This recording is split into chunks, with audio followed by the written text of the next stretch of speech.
Hello বন্ধুরা, আসসালামু আলাইকুম। আশা করি আপনারা সবাই ভালো আছেন। আজ একটা গুরুত্বপূর্ণ ভিডিও নিয়ে এসেছি যে জালেমের টার্গেট কি আর আল্লাহর ওয়াদা কি। যুগে যুগে ইসলামের উপর অবিচল থাকতে যেয়ে নানান রকম হামলা মামলা, জেল জুলুম নির্যাতনের শিকার হতে হয়েছে, এমনকি দেশ ছেড়েও চলে যেতে হয়েছে। যেমন আল্লাহর নির্দেশে রাসূল সাল্লাল্লাহু আলাইহি সাল্লাম যখন হিজরত করেন, তখন তিনি কাবার দিকে বারবার তাকাচ্ছিলেন। তখন আল্লাহ তাআলা তাকে সান্ত্বনা দেওয়ার জন্য বলেছিলেন, হে নবী, তুমি যেখান থেকে যাচ্ছ একদিন আমি তোমাকে সম্মানের সহিত সেখানে ফিরিয়ে নিয়ে আসব। সুতরাং ইসলামের পথে অবিচল থাকতে যে যতই বাধা বিপত্তি নির্যাতনের শিকার হন না কেন, একদিন না একদিন আল্লাহ তাআলা আপনাকে উত্তম প্রতিদান দান করবেন, এমনকি জীবন দশায় আপনি তা উপভোগ করবেন। আর এই বিষয়ে গুরুত্বপূর্ণ আলোচনা করেছেন মাওলানা মুফতি আমির হামজা। চলুন তাহার মূল্যবান কথাটি শুনে আসি। সূরা কাসাস কোন সূরা? কাসাস মানে ঘটনা সমূহ। 88টা আয়াত আছে, 9টা রুকু আছে। হিজরতের আগে নাযিল হয়েছে, এজন্য এটা মাক্কি সূরা।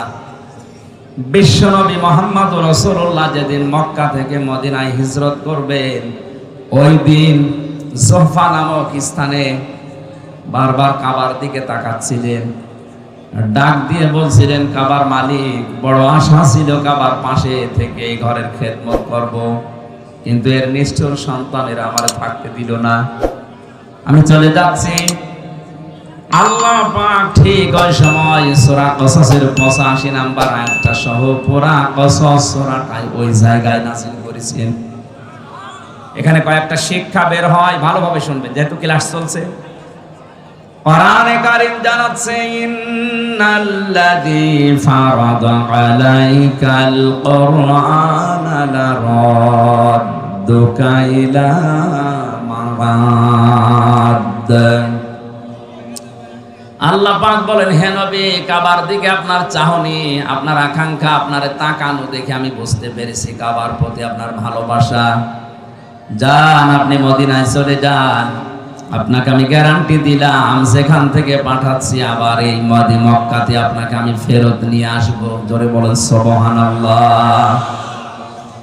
এই আয়াত দ্বারা প্রমাণ হয়, কোরআনে কারীমের উপরে থাকতে গিয়ে যদি কেউ কোণঠাসা হয়ে যায়, নিজের এলাকায় থাকতে না পারে, যদি হিজরত করাও লাগে, মহান আল্লাহ কোরআনের ইজ্জতে ওই জায়গায় সম্মানের সাথে আবার মৃত্যুর আগে ফেরত নিয়ে আসবেন।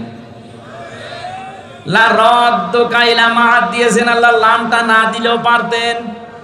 এটা দিয়ে গ্যারান্টি দিয়েছেন কিয়ামত পর্যন্ত। এটা শুধু রাসূলের জন্য না, যারা কোরআনের জন্য কষ্ট স্বীকার করবে, জুলুম নির্যাতন অত্যাচার ষড়যন্ত্রের শিকার হবে, বাড়িতে থাকতে পারে না, এলাকায় থাকতে পারে না, দেশেও থাকতে পারে না, এই মানুষগুলোর জন্য সুসংবাদ, আপনাকে আমার আল্লাহ এলাকাতে মরণের আগে নিয়ে যাবেন বাদশাহীর সম্মান দিয়ে।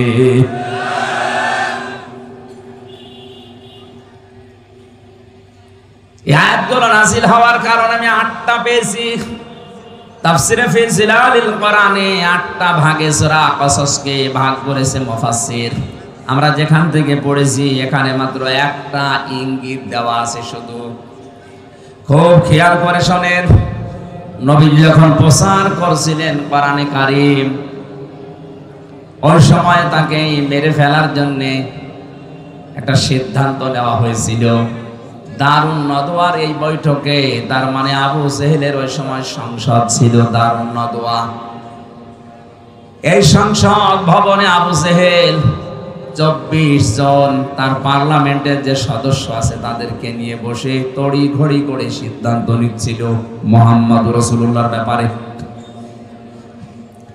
সিরিয়া থেকে এক মুরব্বির সুরত নিয়ে শয়তান নিজে ওই বৈঠকে হাজির। এক একজন এক একটা পরামর্শ যখন দিচ্ছিল, খুব ভালো করে মেলাবেন কিন্তু, বিভিন্ন পরামর্শ যখন দেয়, কেউ বলে আবার ওনাকে জেলখানায় পাঠিয়ে দেন, 3 বছর তো বন্দী অবস্থায় ছিল। যেই বলে জেলখানায় আবার পাঠিয়ে দেন, ওই যে মুরব্বী দাড়ি বড় বড়, জোব্বা গায়ে দিয়ে, পাগড়ে মাথায় দিয়ে, হাতে তসবি নিয়ে এক কোনায় বসে আছে। এ মুরব্বী বারবার ভেটো দেয়, কি করবেন ওরে জেলখানায় দিয়ে? 3 বছর রাখার পরে দেখলেন না ওর জনপ্রিয়তা আরো বেড়ে গেছে। ওরা বলছে ঠিক আছে তাহলে এটাই হবে না, আর কি করা যায়? আর একজন পরামর্শ দিচ্ছে, এক কাজ করেন, দেশ থেকে তাড়িয়ে দেন। সবাই প্রায় ওইদিকে রাজি রাজি। হঠাৎ ওই মুরব্বী ভেটো দিয়েছে, না তাড়িয়ে দিয়ে করবেন কি? ও বাইরের দেশে যে দল পাকাবে। সবাই এবার ঘুরে তাকাচ্ছে, কি গো কোন মুরব্বী তুমি? তোমারে তো দেখি নাই। বলে তোমরা মুরব্বীর কথা শোনো, যে দেখবা পরিচয় দেয়নি। কারণ এই শয়তান পৃথিবীতে 2 বার মানুষের সুরত নিয়ে আবু জেহেলকে ধোঁকা দিয়েছিল। একবার বদরের ময়দানে সুরাকার সুরত দিয়ে ধোঁকা দিয়েছিল, যে চিন্তা নেই আমি এসে গেছি। আর একবার এই যে দারুন নদওয়ার বৈঠকে এসে ধোঁকা দিচ্ছে। ডাক দিয়ে বলে, মুরব্বীর কথা যদি তোমরা মেনে নিতে পারো, আমি একটা পরামর্শ দিতে পারি। সবাই ঘুরে তাকিয়েছে, হ্যাঁ বলেন। আমার মনে হয় পৃথিবীতে এখনো এরকম মুরব্বীর সুরত নিয়ে অনেকেই ধোঁকা দিচ্ছে।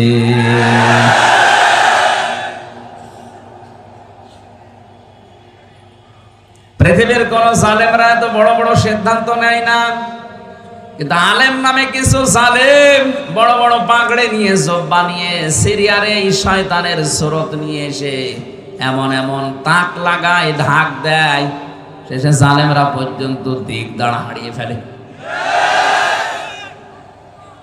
ডাক দিয়ে বলছে, তোমরা এক কাজ করো, লোকটারে ছেড়ে দিলেও হবে না, দেশ থেকে তাড়িয়ে দিলেও হবে না, ওর চ্যাপ্টার ক্লোজ করে দাও, মেরে ফেলো।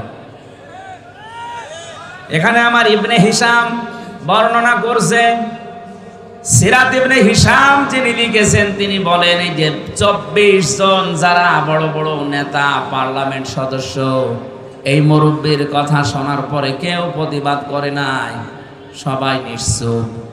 কি বুঝলেন এখান থেকে আপনি বলেন? একটা নিরপরাধ মানুষকে মেরে ফেলার জন্য সিদ্ধান্ত দেওয়া হচ্ছে, অথচ একটা লোকও কথা বলছে না। 1500 বছর আগে শুধু এরকম হয়েছিল, 1500 বছর পরে এখন পৃথিবীতে এরকম হয় না। এটা আমি দেশের কথা না, পৃথিবীর 228টা রাষ্ট্র আছে, যে কোনো এক দেশের কথা বলছি।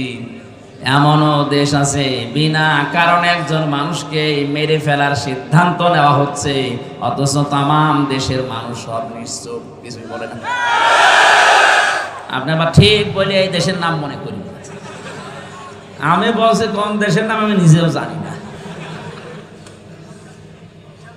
বলেন তাদের 24 জন মানুষ নিরপরাধ মানুষকে মেরে ফেলার জন্য একজন সিদ্ধান্ত দিল, আর সব নিশ্চুপ। এরা কি মানুষ না জানোয়ার? সবই তো মানুষের সুরত নিয়ে আছে, একটাও কথা বলে না। আমারও মনে হয় মাঝে মাঝে পৃথিবীটা কেমন যেন হয়ে গেল, বিনা কারণে একজনকে বিপদে ফেলে দেয়, বিনা কারণে একজনের জীবন নাশ হয়ে যায়, গুম হয়ে যায়, আর সারা দেশের মানুষ হাঁ করে তাকিয়ে কিচ্ছু বলে না।